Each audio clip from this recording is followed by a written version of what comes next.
All right, I see.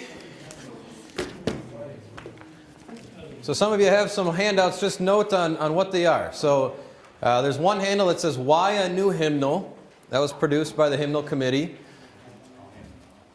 The Hymnal Committee for the Wells. Another one is some perspectives on tune-only hymns. Those are the two main handouts. And if anybody would need those, Scott will help you out with that. Now, there were 3 copies of this, if you'd like to just kind of see a Christian worship preview. These have been down here before, so maybe you'd recognize them. Those ones would be for sharing. Also take a look. I see all 4 copies. I only had 4 printed off of the hymns, the list of the old hymns and new hymns. Those ones are to be passed around, so I should have probably put those off to the side. If you have one that looks like it's a packet with a staple, there's 4 of them. If you want to pass those around, you can do that one.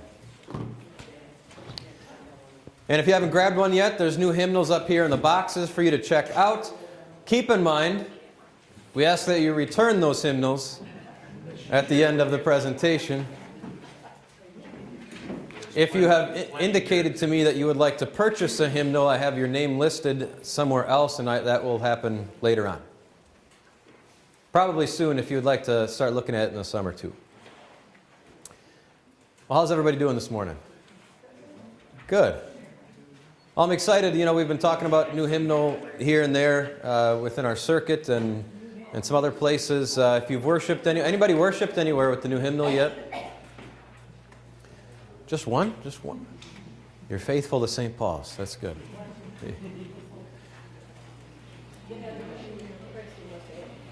Yeah, so Christ Lutheran in West Salem's been using it for a while. St. Paul's Toma has been using it for a while. I know there's some La Crosse churches. I know St. Paul's in Alaska, I believe, has been using it for a while. The St. John's Berry Mills, I believe, will be transitioning to it this summer or fall. So we're going to be somewhat late in the game for the circuit, but that's okay. It's been a good transition time.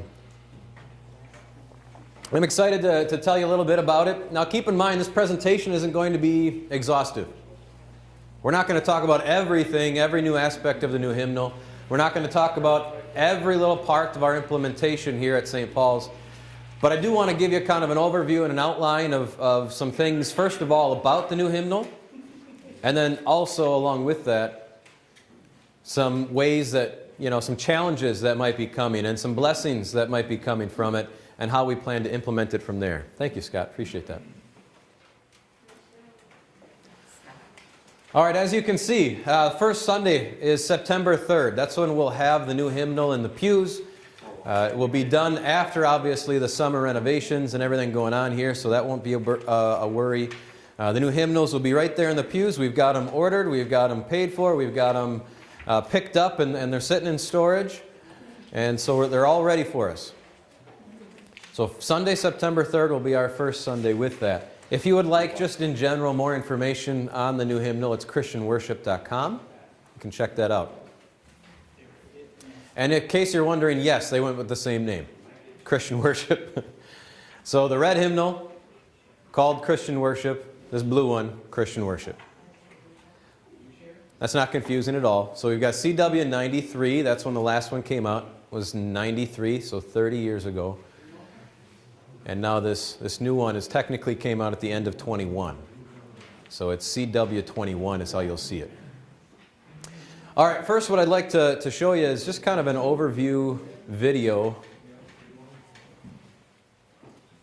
And it's not the whole video. I'll share a link later on where you can watch the videos. Some of them are a half hour, some of them are 12 minutes, 6 minutes. This is just a clip, just to kind of give you a basic overview of some of the new resources with the new hymnal. Christian worship is our church body's new contribution to the deep tradition of Lutheran hymnals. The majority of the hymns and rites you'll enjoy in Christian worship are time-tested. Alongside familiar hymns, you will find new texts and fresh musical settings that are worth your time and attention. Christian worship is a Lutheran hymnal ready for today in the tradition you trust. In fact, Christian worship is an entire set of worship resources designed to complement one another as the foundation of your congregation's life of worship. Christian Worship Hymnal contains more than 650 hymns, dozens of psalms, 3 settings of the service, and numerous devotional rites.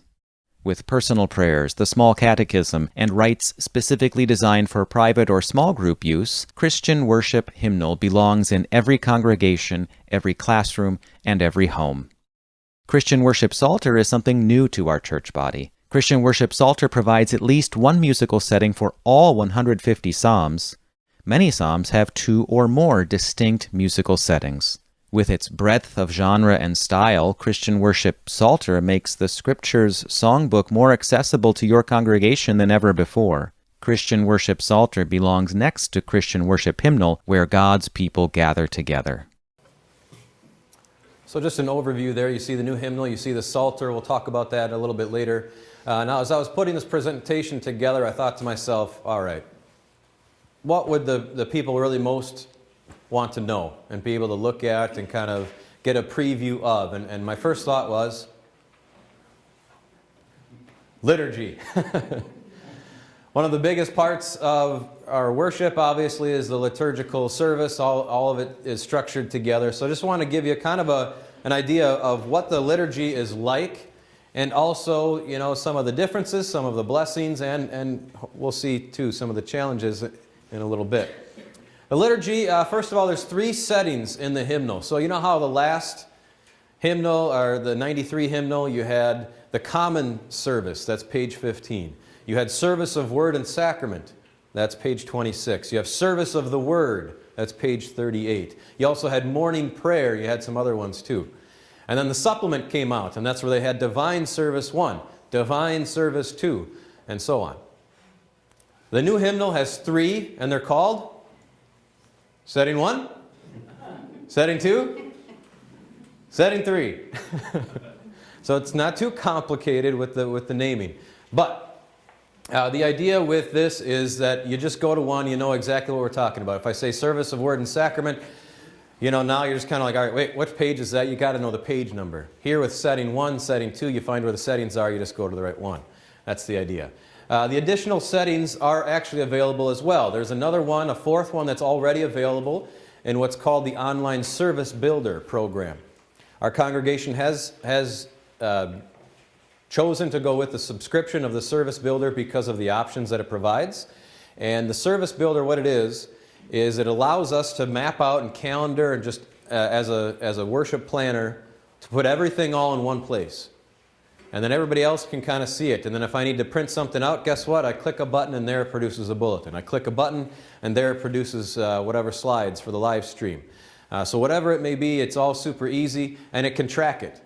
And then it also records or reports all of that on to one license for copyright concerns. I know Jeff is quite happy with that he doesn't have to report each one. And the nice thing is that Service Builder also provides them the ability to add more as we go. You know, sometimes, you know, back in the day it was you had a book and then another one came out. What was it? It was the supplement, which is, I think, in here in this cabinet. You had to provide a supplement. Well, now they won't be able to do that. They can add it to Service Builder, and then they'll be able to, we can access it from there and add it to any bulletins we want. So additional ones are available on the Service Builder. Now there's 2 new options for the confession of sins, as you'll see. It's kind of a fresh take. It incorporates more scripture, but that way, you know, it's kind of similar. There's a couple of different confessions of sins that we do now, but the fresh take on those. There's a gospel acclamation now instead of a verse of the day. What that does is that takes a snippet of the gospel, or it takes a gospel phrase in a certain season, and we'll either sing it, we'll say it. It's similar to the verse of the day, but it's a little bit different. It's meant to highlight the gospel. And one of the reasons is a lot of people saw the verse of the day as one of the weaknesses of the service. Now maybe you didn't think so, and if not, that's great. But sometimes the verse of the day is there just to kind of highlight the gospel truth. Well, now it's called the gospel acclamation, and there's a song that can go with that. There's fresh prayers and responses, as you'll see. So let's take a look. Go to page 154 if you've got your hymnal. If not, there's copies up here, or you can share. That's okay too. At the very bottom, what do you notice? The service setting pages are in what color?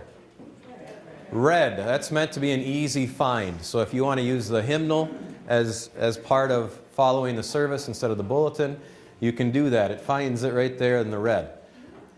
Now if you look, it must be 9:30. So you see two different types of confessions of sins. You see, first of all, if we claim to be without sin, we deceive ourselves and the truth is not in us. That's 1 John. The other one, blessed are they whose transgressions are forgiven. That's Psalm, what is that, Psalm 32? So you've got different scripture incorporated in there. So the idea there is to keep it a little bit fresh. If you turn the page, in setting 1, you can have these sung or spoken. The nice thing about Service Builder is that you can choose to just have the words, you can choose to have the notes in the bulletin, you can choose to have anything else. You just click a button and it's there, it's gone. The glory be to God, you see glory be to God on high and on earth, peace, goodwill toward... I messed that up, but you get the idea. Some of that's changed a little bit, some of it's going to sound very familiar. The Gospel Acclamation, page 161. You can see how that would be structured. So the Alleluias are still there. You see the different seasonal responses. We can even have an appointed verse from the Scriptures. The Apostles' Creed, Nicene Creed, Prayer of the Church, Sacrament, it's going to sound and look very similar with all of that. If you get a chance to look at the other settings, you can. Fair warning, I've heard from the other pastors that have tried to incorporate this. They haven't even touched setting 2 yet. One quoted his organist and said, it's a little weird. So it's going to take some time. So the idea, and I'll get to the implementation later, is that we'll start with setting 1 and setting 3. We'll kind of get those ones down as we move forward. The idea is to slowly build familiarity. So we're going to go weeks at a time with a certain setting. And then we're going to go weeks at a time at a different setting. Then go back to the first one and go weeks at a time. And that way, by that time, we'll get it down. It'll take some time, but slowly building familiarity with the new hymnal liturgy. The variety with the settings, as I've explained, and the nice thing is there's the liturgical songs. So each of the liturgical songs in there, with the Service Builder, can switch in a different version of it, different notes. I can switch in a different song of praise that might be available, similar to kind of what we do now a little bit, but as we do that, that'll provide some good variety each Sunday, so it doesn't seem stale either. Hymns is the next thing I thought, hey, what else would they want to know? I know a big thing, it's called a hymnal, so hymns would be a big topic, and for that I also took another snippet from the Wells Produced. By the way, before I start this, any guesses on his last name? Do you see it? I heard it. Bakken, yep, he's a Bakken. You kind of see it. I saw Dick in there when I met him. Jeremy Bakken. As is common with many hymnals, the division between hymns retained from our former hymnal and new hymns brought in was approximately 2/3 to 1/3. The result is a collection of carefully curated hymns that brings together what is old with what is new, what is familiar with what is fresh. Christian worship, you see, is not a museum piece, something that's static. That the Christian church is alive and the spirit of life lives and moves in God's people, working on us through His saving means. Which means that every single generation of the Christian church has been producing new hymns, texts, things that are wonderful, excellent, noble, and praiseworthy. What's difficult, however, is everything seems wonderful when it's fresh and new and up close, but how well do hymns endure over time? That's where the process of curation comes in.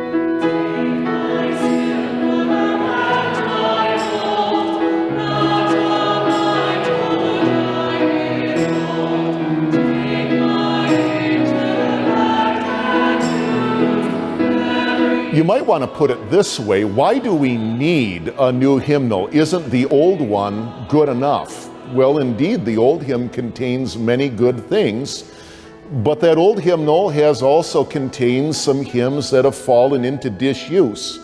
And over the last 30 years, there have been many wonderful new hymns that have been written by God's people, because the church is living and active as it's empowered by the living Christ. You might want to think of it this way: at what point should the church stop writing hymns? At the year 1000? Church had been around 1,000 years. Well, then we'd never know what it is to sing O Come, Emmanuel. What if Martin Luther would have said, enough hymns have been written, they're good, and we never knew a mighty fortress? Or that a guitar was never strummed on a Christmas Eve in Austria, and because there were good Christmas hymns that could be sung, and we never had a silent night. Each and every generation produces, by the power of the gospel, that which is lovely and excellent and praiseworthy, and it is our high privilege in our day and age to continue that process of curating the church's textual and music treasures for our day and age.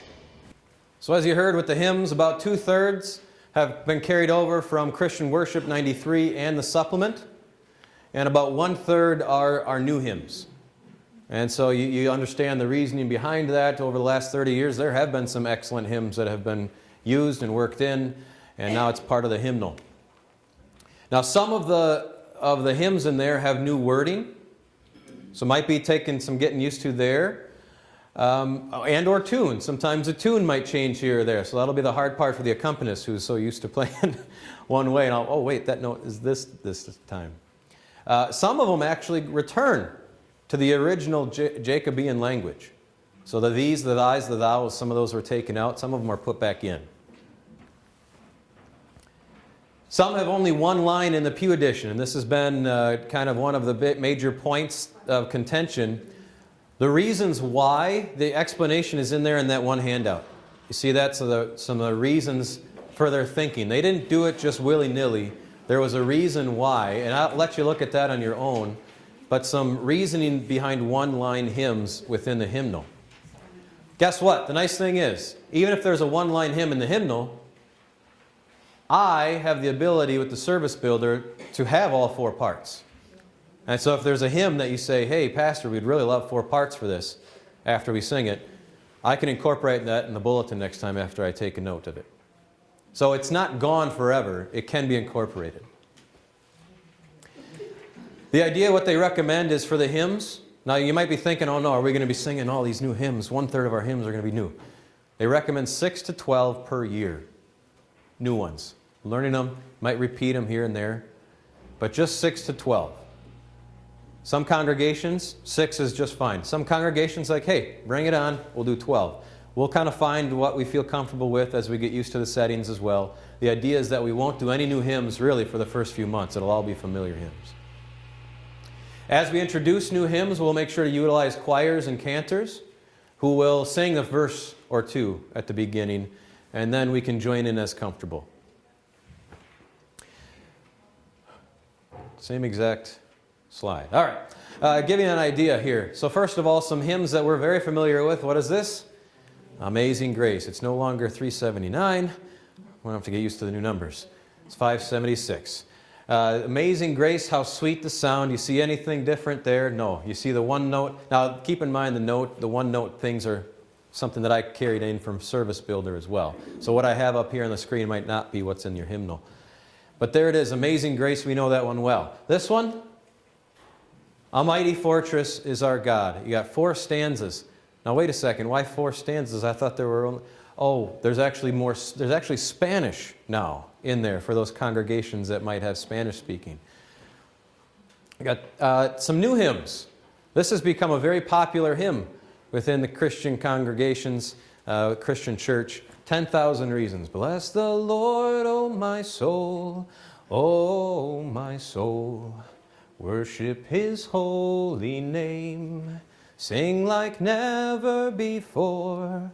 O my soul, I'll worship your holy name. That's a nice tune, isn't it? We'll be able to, maybe not through my vocal cords, but you know, it's a nice tune that we'll get to share in. And that'll be a popular one. I know the school kids are excited about that one. This one, you've heard this one? How deep the Father's love toward us, how vast beyond all measure, and so on. So what a wonderful hymn that we're going to have in our hymnal now that we'll get to use. So some of these new ones are really nice. Some of them won't take much introduction that's needed because they're simple. Some of them might need to take a little bit more. On to the Psalter. So what they were doing as they looked at this, they told us that they analyzed thousands. I think it was something along the lines of 5,000 different psalm settings. There's only 150 psalms, okay? 5,000 psalm settings that they looked at. They easily took out the ones that, these just, doctrinally, they're not good. Or these ones just aren't bad. They were able to cut it down by half then. That still left them with 2,500 that they had to look at. And so what they discovered is that, hey, this is a good one. This is a good one. This is a good one. Uh-oh. We're going to need another book. And so that's what they did. Just like the Old Testament had their own book of Psalms, which was kind of the hymnal of the Old Testament, so they said, all right, we need a Psalter. That's what the book of Psalms is called. So we're going to need another book. And so they did. They produced a gray book called the Psalter. We will not have that in the pews, okay? And I'll explain in a second why. But for the Psalter, then, there's multiple options for each psalm, and I'll show examples of that in a second. So if you go to Psalm 1a, go to Psalm 1a. Note also, they made it so that you don't have to have a page number. Guess where Psalm 1 is? Really, page 1. And then the hymns start at page 300, and the hymns start at 300. So they tried to make that uniform for any visitors or anybody. It's easy. You don't have to worry about page numbers. You just go to the number in the top. So you see Psalm 1. It doesn't say Psalm 1a in the hymnal, but you see blessed are they. Looks like something like this, right? This is kind of a psalm like we know it. Now sometimes the chanting thing can get a little bit difficult. It can be a little bit old. Each Sunday doing that. So the nice thing about the variety is, now in the Psalter, there's different versions. So now here's a Psalm 1b. What does it look like? Looks like a hymn, and it's got the same words. Guess what? There's a Psalm 1c with a different emphasis. So if it's a Sunday that has a certain emphasis that I want to highlight, I'll be able to do that. I have access to all of these psalms with the Service Builder online, and I'll be able to incorporate those in the bulletin if it's different from what's in the hymnal. So not in the pew, however, we did purchase copies for the choir to use, so that if the choir wanted to sing some of the psalms as they introduce maybe the new tunes or use them as choir pieces, we do have, I think 40 copies that we ordered of the Psalter. And so we'll have those available for the choir. Speaking of, Mr. Brian Berg is going to come up and take a couple of minutes talking about the choir's role. Well, the choir's role is what we have been doing the last couple of years, is trying to introduce a lot of the new songs to the congregation so that when you get to that song, you've heard it before, so it's a little bit familiar to you. And a lot of that has been through the supplement that we've used the last couple of years. A lot of us grew up with this hymnal, and then we had the new hymnal, which is, I still call the new hymnal, but now we have a newer one. But the difference, major difference for a lot of people was that there was word changing, and they made a lot of the music more contemporary in some of the songs. Now, of course, we have the new hymnal, and they realized that, like Pastor said, that when they went back to some of the old words and the music isn't quite as contemporary. In this hymnal, a lot of the hymns were not choral friendly, which I mean you weren't able to sing them as a choir because a lot of the notes did not meet with the words. I think you're going to find that in the new copies more, or the new hymnal more, that it's a little more choral friendly. And so when what I've noticed, just looking at the new book, of course, the symbol is this was the old hymnal, and this was the new hymnal, and this is the new hymnal, which has the same symbol on it, and if you look on page 1V, or 4 actually, it talks about why this hymnal was written, and the page before it talks about the logo and what that logo does mean on Roman numeral number 4, and you can read that on your own. And Pastor also talked about the hymns actually don't start until page 300. So the actual hymns don't start there. In the beginning, they have a lot of the liturgy and the psalms, which will make it easier for, if somebody new comes into the church, you don't have to stay in the front of the hymnal, page 78. Well, people get confused by that. Now, if you want Psalm 73, you just turn to page 73 like he said. You know, it's not in the front of the hymnal, and then there's a hymn section. Say, for example, turn to page, or number 67, page 67.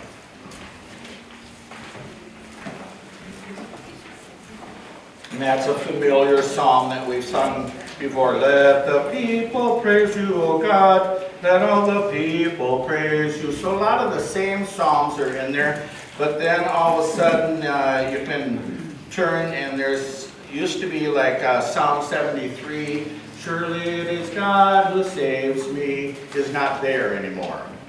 And that's written in a different psalm and some different music. Then you turn into the 200 sections, you'll see a lot of the services that Pastor talked about. Say, for example, 210. You have daily prayers there, you can see. Brian, hold on with that. Hold on, I'll be talking about that in just a second. Okay. Yep. But I just wanted to show you, like, that we praise you, O God. They have different melodies for that. Also, then when you get into the different hymn sections, let's go to 429. And I don't quite understand why they did this, but 429 should be "O Sacred Head Now Wounded," which is the traditional hymn. They have the first 4 on one page, the next 3 in the next page. If you turn the page before, they have "O Sacred Head Now Wounded" too, but look at all those notes there. That's kind of like the Organist's Nightmare page. So, and it's the same hymn, only it's a Bach version. So it's a little different feel to the song when you sing it. But I'm not sure why they did that. I guess, and if you read in the front of the hymnal, they want to make the hymnal more appealing to all ages and all congregations. I don't know if that's the right word, but not everybody has an established congregation. You might be sitting in a basement with 20 people starting a new congregation, and so they want to make this hymnal appealing for everybody, and so it's easier for everybody to use. Couple other things. Some of the communion hymns, when you get into like 661,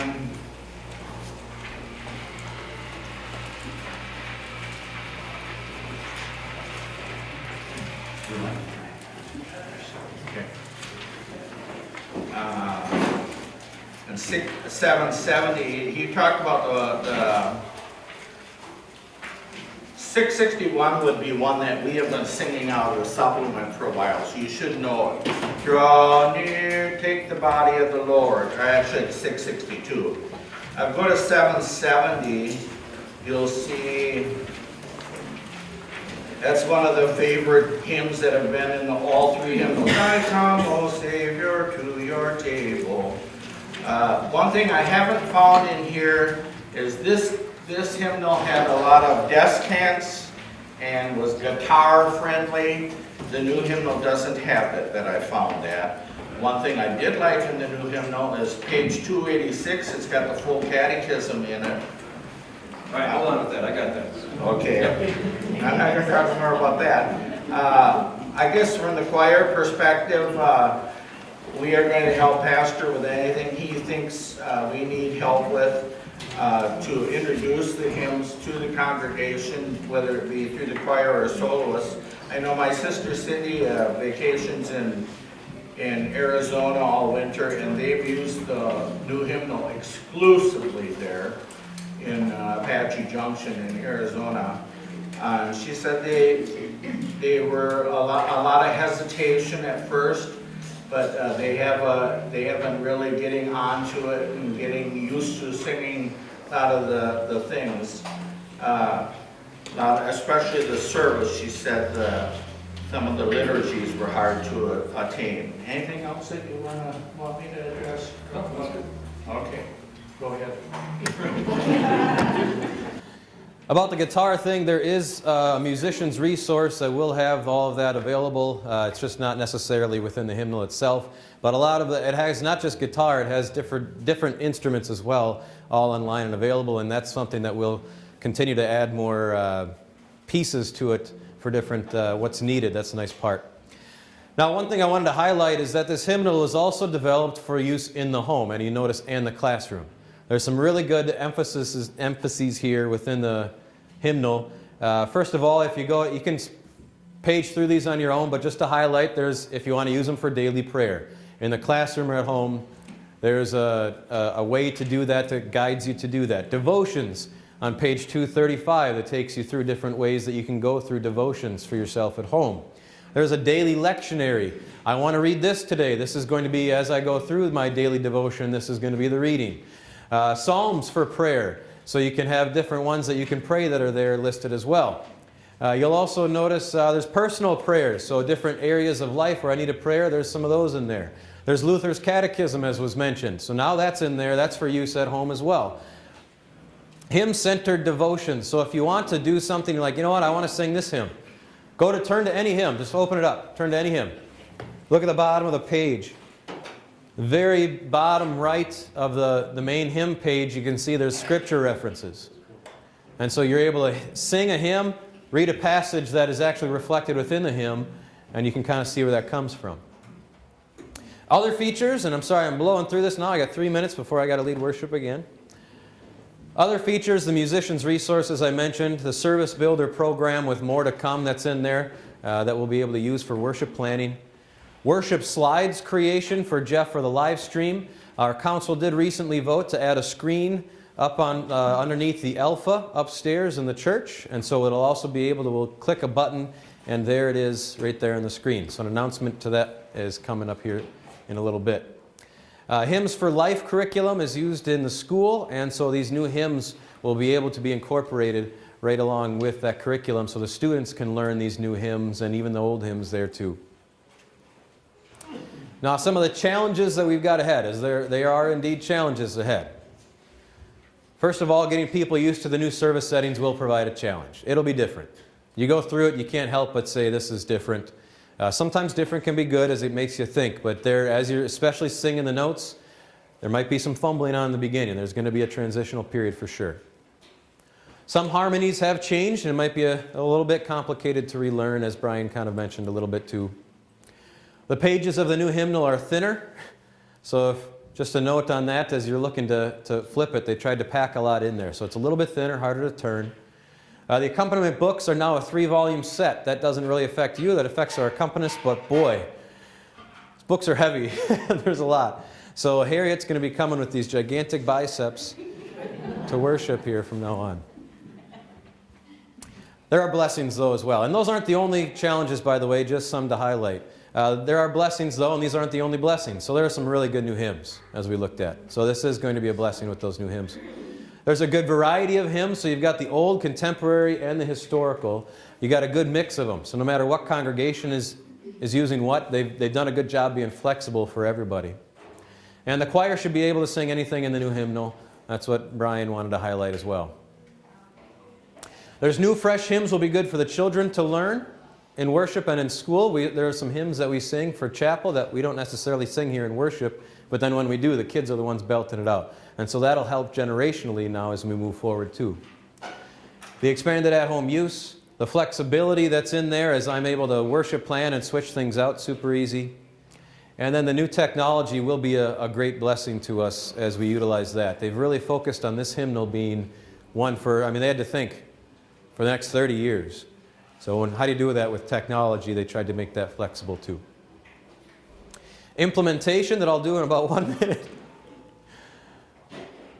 We'll utilize accompanists, choir, and musicians, as we've stated, to help introduce some of the new settings and hymns. It's been given to the accompanists in advance, so this is everything in advance as we prep for this. There's no service setting or hymn that will be used when the accompanist isn't ready. If they say, Pastor, we're not ready with this, I'll switch it. So they're going to be ready for sure. We're going to make sure they are. Cantors, choirs, and vocalists. Now for the congregation, to help prepare the congregation, we'll have practice sessions that we could offer. So if you're interested in that, we could schedule those. Maybe we stay after second service and we sing it, or we meet on a night prior coming to the coming Sunday where we practice the hymn, if that's something that you'd be interested in. I'll include links in the emails to these new hymns so you can at least hear them. Hear them, maybe even repeat them, whether it's on YouTube or wherever it may be. And parts of the service and new hymns will be introduced in the school ahead of Sundays, so that the kids, again, can be ready and help us too.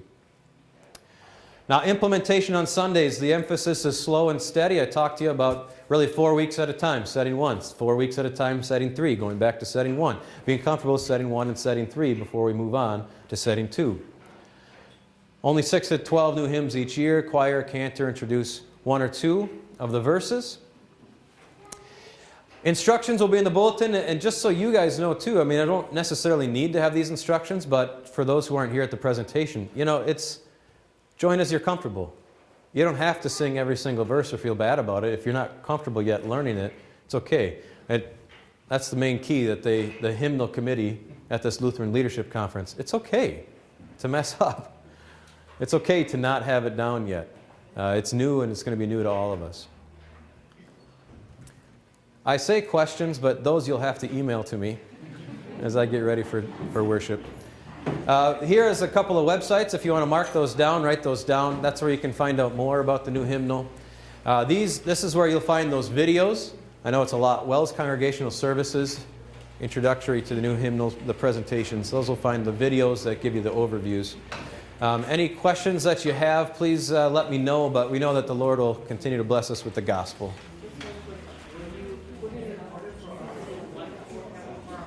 We ordered some extras, and we have those available, and if we need to order more, we can. Yep. Yes. Yep. Yeah, for now, please return your hymnals. Thank you. God's blessings on your summer.